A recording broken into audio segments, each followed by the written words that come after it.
All about games. It's games junkie Gerard Campbell from stuff.co.nz. Let's play tonight.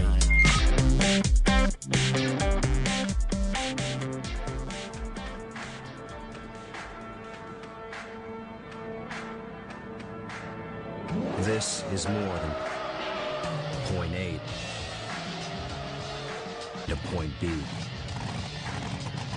This is for all things four-wheeled and fast. It's for the tuners,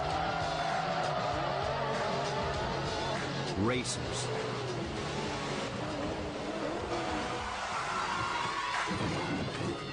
and drifters.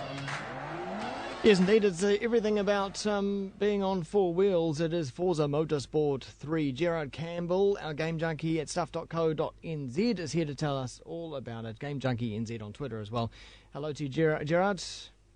Good morning, Wammo. Oh, gosh, it looks really good. I'm just looking at the trailer here. Wow, the graphics. I could almost be there, on trackside, watching these cars.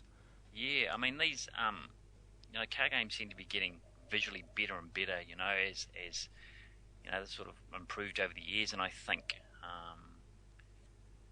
I think there's just something about, some of those really exotic sports cars and things that you play. And games like this gives you the chance to, if you're never going to own one, gives you a chance to sort of have a drive. And Forza 3's like this too. I think it's, you've got, I've never really been into car games big time. I know some people who are into it hugely, but I've sort of dabbled with things like Burnout and that sort of thing. But Forza 3 sort of caught my attention sort of for the past week. It's got something like 400 cars, and yeah, they look really good, and it just seems to be really solid and really well grounded car sim, I guess.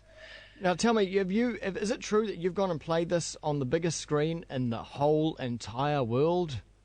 Biggest screen? Apparently the screen at the Hoyts Silverway Park, they've got a huge 30-metre by, I can't remember, but something screen, and it's apparently the world's largest permanent 35mm screen, and they've even got a Guinness World Records plaque out on the entranceway when you come in, and it's huge. It's huge. I've never seen a screen that big, and I recommend that if anyone ever gets the chance to, because I've heard of cases, that people sometimes people might book out theatres or do whatever and play games on a cinema screen. If you get the chance, do it, because it's just a completely different experience from doing it on your 29-inch or your 40-inch TV. Yeah. But I have heard stories though that on huge screens, and someone told me that this happened with Forza 2, that if you get too close to the screen, and you've got to look up, you can almost hurl, because it's just a complete nausea-inducing experience, because you've got this huge, big screen in front of you. Yeah. You just get disorientated. But yeah, it's really impressive seeing, especially with Forza as we did last week, seeing fast cars and that sort of thing on such a big screen. It actually really, and this place has got, I don't know how many speakers, but a huge amount of Dolby sound and all that sort of thing. So it was a really immersive experience as well. You were actually driving the car. Yeah, you were. That's what it was like, And in one of the smaller theatres, they had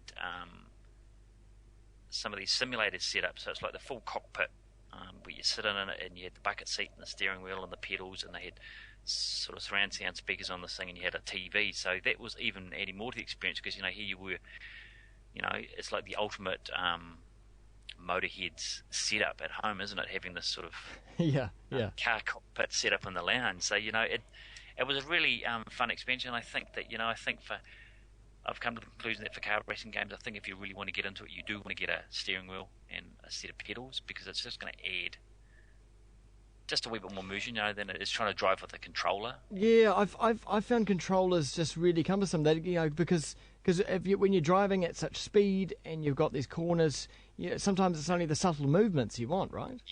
Yeah, because you're almost, because as you're coming into a corner, you've got to flick that left stick, and it just doesn't feel natural. So, I've got to admit I sucked on the big screen, big time. I managed to pick I guess as a lot of Kiwis would do, that for the first time Forza's got V8 supercars this year for Australia and New Zealand, I think. So on Bathurst?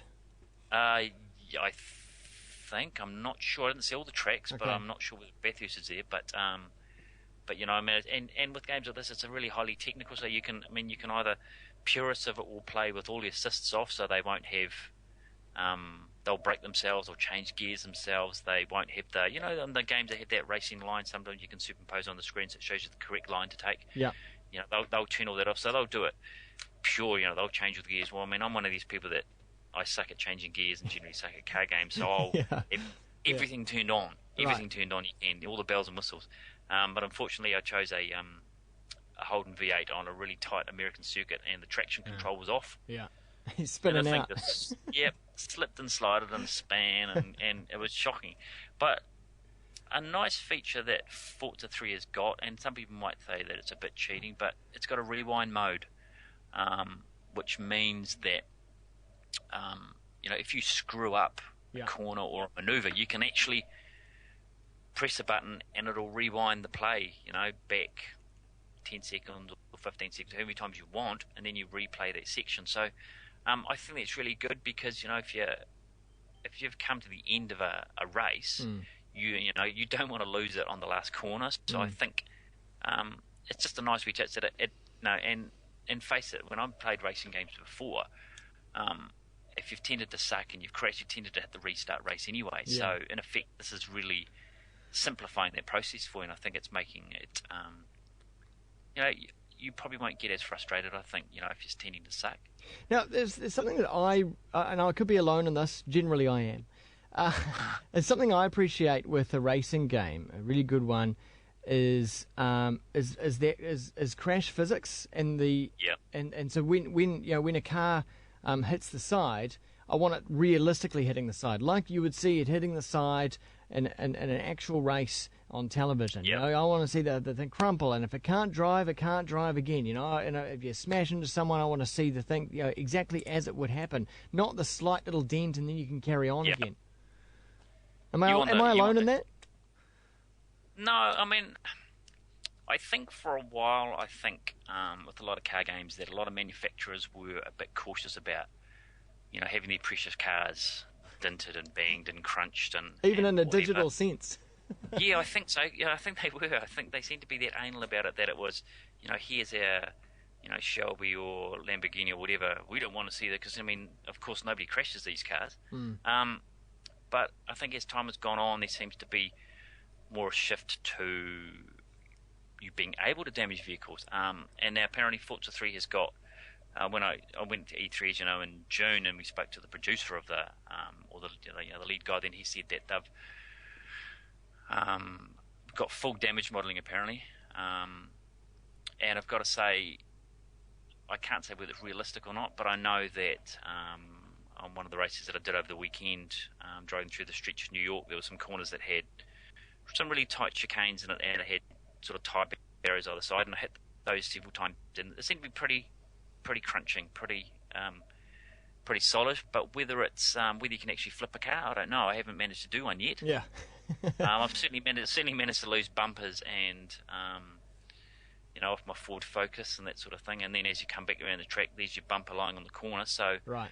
But no, I don't think you're alone. I think if you're going to get it as a realistic sim, I think you're going to, if you hit something hard enough or another car hard enough, you want it to react as you'd see it, at Bathurst or in Formula One. So I don't think that's too much to ask. Do you ever get into the whole tuning aspects of cars? I mean, you can get really geeky on it, can't you? Oh, you can. No, I don't. But I actually know that there are people that that's all they'll do.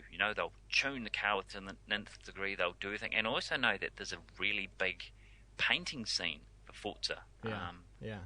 I was talking to a guy recently who's in Christchurch who, he got the game a couple of years ago when Forza 2 came out and didn't do very well racing. So he thought, well, I'll give a crack at painting, and he's done really well. But you've got 1,000 layers that you can paint. So here are guys that are painstakingly adding layer to layer.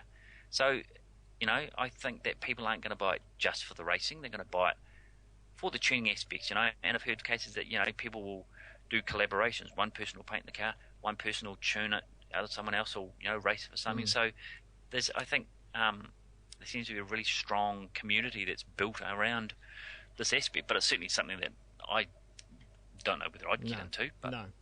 You might be a bit of a boy racer or something to get to be really into it. Yeah. Hey- I mean, I can't imagine sort of tuning your suspension to the, infinite little details. Yeah. Hey, Gerard, we've got maybe 30 seconds to just give us a wee tease, because I know that we'll talk about it soon. Brutal Legends. Oh yeah, I got that this week. It's I'm really enjoying it. That's the one that features Jack Black in it as the main character called Eddie Riggs, who's sort of a heavy metal roadie, and he gets sent back in time to this sort of really heavy metal inspired world. And so far it seems it's the main character's got real Jack Black infused personality. And you've got battle with sort of gothic nuns that as Jack Black or Eddie Riggs says, they look sexy but in a sort of creepy sort of way, and they have giant engine blocks around the world, and just really heavy metal soundtrack. So